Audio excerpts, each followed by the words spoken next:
Hello, I'm Terry Putney. I'm the CEO of Transition Advisors. We're a national consulting firm that works exclusively with CPA firms on issues related to owner transition of their firms.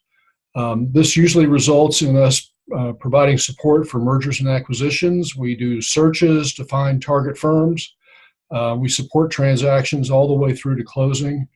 And we also work extensively with owner agreements, either restructuring or in some cases actually developing the owner agreement. And a lot of times, all of this is also related to or involves building business plans related to the succession of partners in a CPA firm. I hope you can join me on August 17th, Thursday, August 17th, for a webinar entitled Growing Through Mergers and Acquisitions. In the event that you're unable to do so, I've recorded this short 7-minute video, which will go over some of the highlights of what we're going to discuss in that webinar. You can register for the webinar by following the links in the email that this video is attached to, or going to our website, transitionadvisors.com, where you'll also find a lot of information about mergers and acquisitions and owner agreements and so forth, articles that we've written.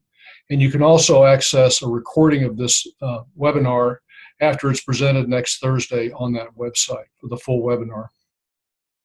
The agenda of what we're going to discuss during the webinar includes how to build a business plan and what should be in your business plan if you're going to pursue growing your firm through mergers and acquisitions, the importance of the 4 C's and what those are, assessing fit of target firms with your firm and with your strategic objectives, how to manage the deal process and alternative deal structures, issues related to the valuation, and how to assess the value of firms that you're talking to.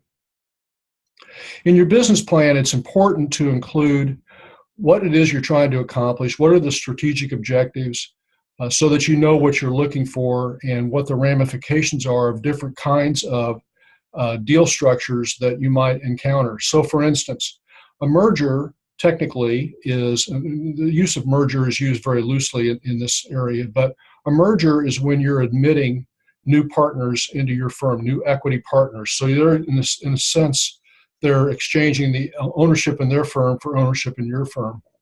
An acquisition, on the other hand, is when you're not admitting new partners. Those are 2 entirely different types of transactions. They result in entirely different outcomes, and some are useful in many cases when the other type of transaction wouldn't be. So it's important to understand which it is that you're trying to accomplish, and and it could be you're doing one or both, but understand what the ramifications of both of those are. We find in deals involving firms that have multiple partners that it's often the case that you might be doing one with one partner and a different transaction with the other partner. In assessing fit, there's 4 areas of the firm that you're talking to that you need to consider. They're important. The clients, services, and methodologies for delivering the services, the partners, the staff, and the infrastructure. When it comes to clients, ideally you'd find a firm that 100% of their clients are just like the clients that you have and that you want to have. But the reality is that that's hardly ever the case. Our rule of thumb is that if you find a firm that's more than 25% of a misfit with respect to the client base, you're probably talking to the wrong firm. Whereas if you find a firm that has 25% or less, there's probably ways to work around those misfits, and either through natural attrition or forced attrition over time, you can make that firm fit, or in some cases you can adapt and rehabilitate the client base to your needs. When it comes to partners, it's important to understand, again, in a merger, culture of your firm and the culture of the partners you're acquiring need to be pretty well aligned. So for instance, where you run into problems are going to be the leverage of your firm versus the leverage in the acquired firm. Say you've got 8 staff per partners, and the partner and the firm you're talking to is, say, 2 to 1. That's a pretty strong indication that the roles that the partners play in those 2 firms is different. The client experience is different, and therefore, unless you can overcome and kind of bring those back into sync, if that's important to you, you could end up having a culture clash. In an acquisition, that's really not important at all.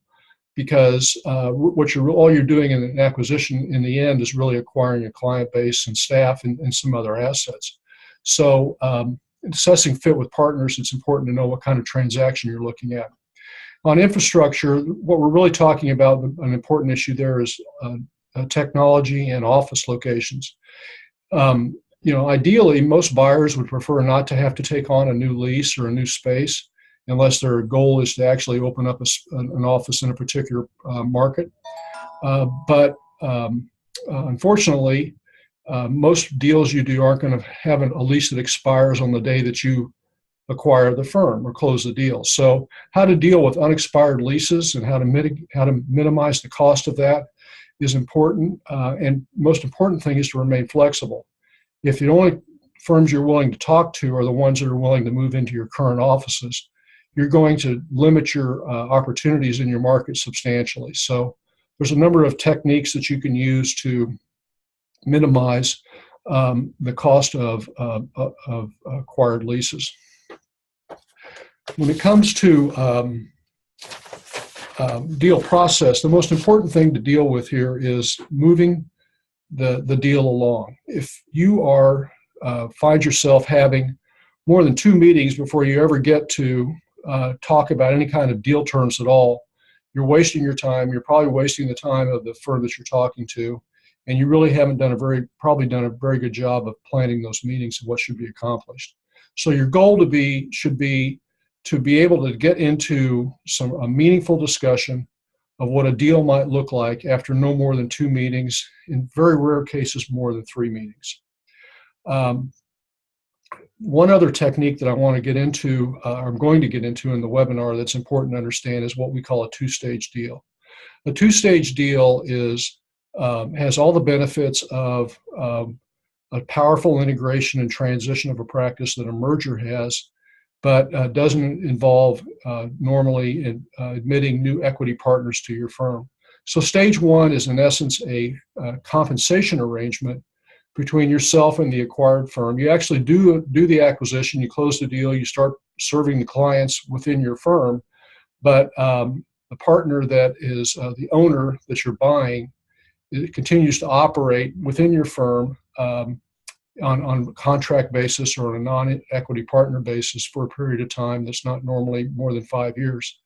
And then at the end of that stage 1, when that partner transitions to a part-time role or transitions completely out, you then enter into the buyout mode. So financially it works for both sides, and it creates a powerful transition of the practice. Again, I hope that you can join us on August 17th for the full webinar, but if you can't, consider accessing the full webinar in recorded form on our website after that time. Thank you for joining me for this quick summary. Goodbye.